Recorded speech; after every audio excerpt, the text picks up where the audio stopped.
आपने जाली FIRs का तरीका इस्तेमाल किया, आपने लोगों को हरासा किया, इनके अहल खाना को हरासा किया, लेकिन आप किसी को नहीं दबा सके।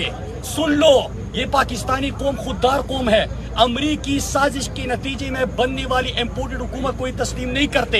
ये पाकिस्तानी कौम अब उन ऑपरेशन रिजीम चेंज के अलाकारों को भी जानते हैं और सहूलतकारों को भी जानते हैं।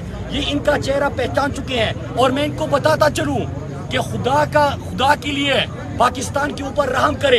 इस रिजीम चेंज ऑपरेशन के बाद पाकिस्तान में जो तबाही आई, वो तबाहकारियां रोजाना आपके सामने है कि महंगाई की एक लहर आई, लोगों के ऊपर जबरो सितम ढाने का एक सिलसिला शुरू हुआ, लेकिन ये ज्यादा देर तक नहीं चलेगा। और पाकिस्तान में श्रीलंका जैसी सूरत हाल पैदा करना चाहते हो, आप पाकिस्तान को नुकसान पहुंचाना चाहते हो।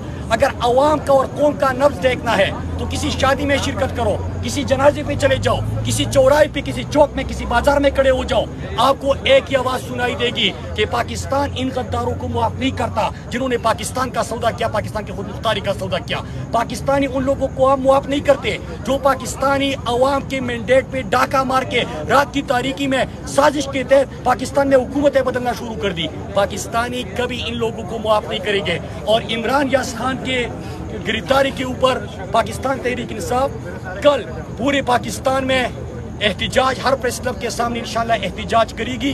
हम पाकिस्तानी कौम से अपील करते हैं कि अपने हक के लिए निकलो। जो लोग आपके लिए आवाज उठा रहे हैं, यही वो लोग हैं। आज जो अरशद शरीफ, समी इब्राहिम, मुहित पीरजादा, इमरान यास खान, अयाज अमीर के साथ हो रहा है, ये आपको सबक सिखाने के लिए हो रहा है कि हमसे सवाल मत पूछो, यहाँ पे अपने हक के लिए आवाज मत उठाओ, पाकिस्तान की खुद मुख्तारी और खुददारी की बात मत करो। यार शर्म करो। हमारे एहतिजाज में अगर कोई पाकिस्तान का झंडा लहराता है तो आप उसके ऊपर भी लाठीचार्ज शुरू कर देते हो। जो पाकिस्तान का और पाकिस्तानियत की बात करता है, आप उसके ऊपर जाली FIRs काट देते हो, आप उनको हरासा करते हो। आप मुल्क के साथ जुल्म कर रहे हो, लेकिन ये ज्यादा देर तक नहीं चलेगा। और इंशाल्लाह इस इम्पोर्टेड हुकूमत से भी निजात मिलेगी। और इसके बाद जो पाकिस्तान बनने वाला है, वो सही मानों में इकबाल ने जिसका ख्वाब देखा था, कायद ने जिसका विजन दिया था, ला इलाहा इल्लल्लाह के नाम पे जो हमने लाखों कुर्बानियां दी थी, वो पाकिस्तान बनने जा रहा है। सब्सक्राइब करें और बेल दबाएं ताकि कोई खबर रह न जाए।